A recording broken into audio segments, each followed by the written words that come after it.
Hello, आज गटारी आहे आमच्याकडे आणि ही कोळंबीचं कालवण आहे इथे। आता ही कोळंबी जाते गरमागरम कालवणामध्ये आणि डांबे टाकलेले आहेत कालवणामध्ये। ही अशी गेलेली आहे कोळंबी, ताजी ताजी कोळंबी। आणि बाहेर असा सुंदर असा रिमझिम पाऊस पडतोय, दाखवीनच नंतर तुम्हाला मी तो। आणि आजचा मेनू आहे गटारी स्पेशल, जो की आमचा साधाच असतो।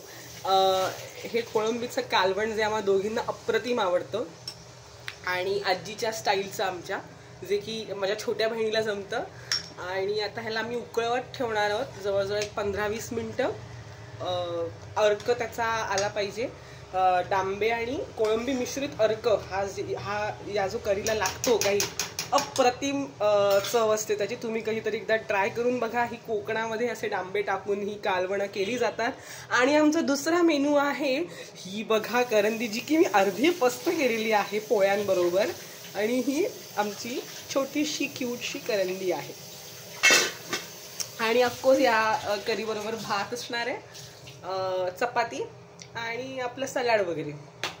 आता आम्ही हे जरा मीडियम आचेवरती आम्ही हे आता उकळवत ठेवलंय। सो ते 20 मिनिटं उकळत। माझी बहिणीने अजून आंघोळ केली नाहीये, सो ती आता जाणार आंघोळीला।